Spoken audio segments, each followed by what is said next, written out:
What's up guys, it's Andy's Mods here with the Elder Scrolls Legends Central Tavern, and today I'm bringing you part 4 of my Daedric Artifacts Expansion project, where we'll be covering the second lot of dual attribute cards. So let's dive straight in with Assassin. Now for Assassin, I've given it the Skeleton Key. Now the Skeleton Key is a artifact of Nocturnal, and you acquire it through the Thieves Guild questline. It's quite simply a lockpick that doesn't break, so not much to it really, but what have I done with it in Legends? Obviously, lockpicks are cards that already exist, so I've incorporated those into it. So I've made it a 1-cost support, which on summon draws a lockpick from your deck, so you have to be running lockpick to use it properly.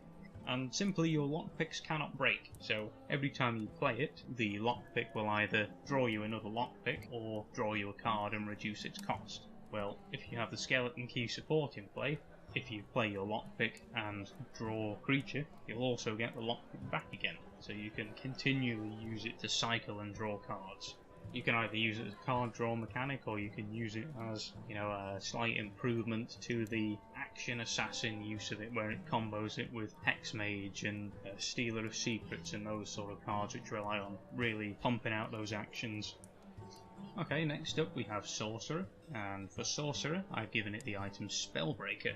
Now Spellbreaker is gifted to you by the Daedric Prince Periite, and it is a shield that essentially generates a ward, grants both physical protection and magical protection. So that's exactly what I've made it do in game. It is a 3-cost item with ward and guard, so it's a physical shield and a magical shield as well. It gives the creature +1/+2. And it also has the added effect of giving the creature which holds Spellbreaker immunity to the effects of all actions, because that's what Spellbreaker does. It really, as its name suggests, it reduces the damage from incoming spell attacks. So in this case it negates all actions, and it protects both lanes, so it works the same way as Lydia. With the actions thing, it doesn't just mean things that can target it, it's completely immune to all actions. So if you try and destroy it with Ice Storm, Immolating Blast, or cards of that ilk, it doesn't affect it. It's completely immune to the effects of all actions. So, moving on to the Monk class, we have the Ring of Khajiiti. Now, the Ring of Khajiiti is perfectly at home in Monk, because Monk is the home of the Khajiit race of creatures.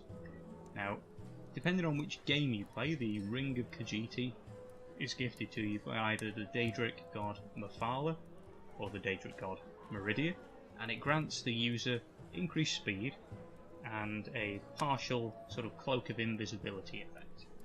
So, 2 completely different effects, but 2 effects that can be, I think, very accurately translated into the Elder Scrolls Legends.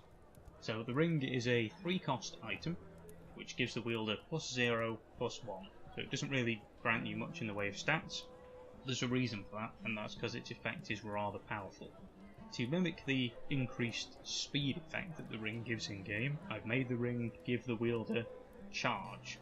So it's not going to be a card that you're really going to take the game to your opponent early with, because in order to make use of that give the wielder charge effect, you're going to have to play a creature that turn and then play the ring on top of it. So to get any real effect out of it, it's going to be a fairly late game card. In order to mimic the invisibility effect, I've made it also so that the wielder gains cover at the end of your turn. You see, cover and invisibility, quite good comparisons I think, and cover obviously fits perfectly well in the agility attribute. Okay, so next up we have Spellsword, and the artifact I've chosen to represent it is the Ebony Blade. Now, the Ebony Blade is the Daedric artifact of Mephala, and it absorbs the life essence of foes and is strengthened by the blood of deceit. What this means is that in-game the Ebony Blade has, on top of its base damage, an absorb effect for 10 points, but this can be increased to 30 points if you use the Ebony Blade to slay innocent creatures. So this fits perfectly into the Spellsword class, because the only card currently which allows you to slay friendly creatures is Cicero, which is an endurance card, and if you're going to be slaying friendly creatures, you're going to want a lot of creatures on board, and Spellsword Willpower specifically has a lot of ways to generate tokens. I've based the Ebony Blade around the card Goldbrand. It's a 4-cost support, in the same way that Goldbrand is a support. And what the Ebony Blade does is it grants Slay to all of your creatures. What it also does is allow all of your creatures to target other friendly creatures. So if you slay an opponent creature, that creature will gain +1/+1. But if you slay friendly creatures, the creature that you use to slay will gain +3/+3. So this is essentially allowing you to sacrifice cheap tokens to buff larger creatures. Yeah, a very interesting card, I think. And again, it's one of those ones that fits the lore quite well. Okay, so the Mace of Molag Bal is my choice for Scout, which is the final class we have to look at today. And obviously it is gifted to you by the Daedric Prince Molag Bal. In game, it has 3 different effects. It drains stamina, it drains magicka, and it has a soul trap effect. So I think this fits perfectly well in Scout because of the way I've interpreted it, sort of the translation of those effects. It's a 5-cost item, which gives the creature you play on +1/+1 and drain. So that's to represent the draining of stamina. You're taking from your opponent and giving to you. It's draining their stamina. The soul trap effect I've interpreted as Slay, because you're essentially stealing from your opponent when you kill them, which is pretty much what Slay does. And what I've done is I've made that Slay effect drain magicka. So the way this works is that when you slay a creature with the mace, it steals 1 point of your opponent's magicka next turn. So say you played this turn 5 and slayed a creature. Next turn, your opponent is also on turn 5. They would only have 4 magicka to play a creature. But then that effect isn't permanent, it disappears next turn, so they'll be back at 6 magicka where they belong. But obviously, because we're in Scout is the home of ramp, so the Mace of Molag Bal allows you to ramp.